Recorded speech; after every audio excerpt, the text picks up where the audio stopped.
नमस्कार।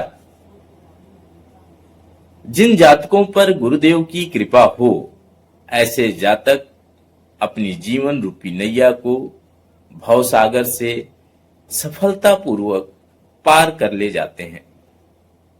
इसी प्रकार जन्म कुंडली में गुरुदेव बृहस्पति का भी स्थान है। गुरुदेव बृहस्पति की जिन जिन भावों पर दृष्टि पड़ जाती है, तो वह भाव स्वतः ही अच्छे हो जाते हैं। उन भावों से संबंधित जातक को अच्छे फल प्राप्त होते हैं। वृष लग्न के जातकों पर गुरुदेव की गोचर का क्या प्रभाव पड़ेगा? इस समय वर्तमान में गुरुदेव कर्क राशि में अपनी उच्च राशि में गोचर कर रहे हैं।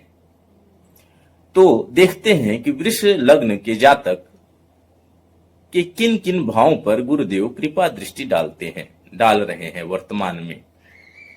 वृष लग्न के जातकों की जन्म कुंडली में गुरुदेव इस समय तीसरे भाव पर गोचर करेंगे, तीसरे भाव में विराजित होंगे।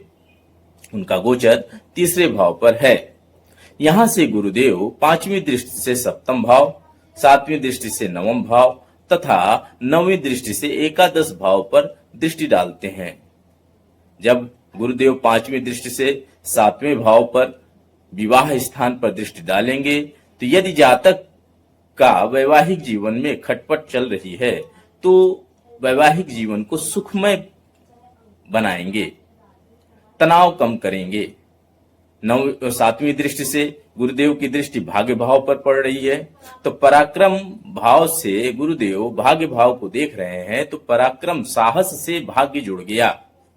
यदि व्यक्ति प्रयास करेगा तो भाग्य भी साथ देगा। गुरुदेव की नौवीं दृष्टि एकादश भाव पर पड़ रही है, तो भाग्य के साथ भाग्य भी इच्छा पूर्ति में सहायक हो जाएगा। इच्छा पूर्ति होगी इस समय वर्तमान में। गुरुदेव स्वयं पराक्रम भाव में बैठे हुए हैं, छोटे भाई बहनों के भाव में बैठे हुए हैं, तो भाई बहनों से संबंध अच्छे हो जाएंगे जातक के। ये रहा वृष लग्न के जातकों पर गुरुदेव के गोचर का प्रभाव। इसी प्रकार की ज्योतिष से संबंधित नित्य नवीन जानकारी प्राप्त करने के लिए जुड़े रहें आपके अपने चैनल एस्ट्रो विश्वास मिश्रा से। जानकारी अच्छी लगे लाइक करें, शेयर करें, सब्सक्राइब करें। धन्यवाद। जय श्री राम। नमस्कार।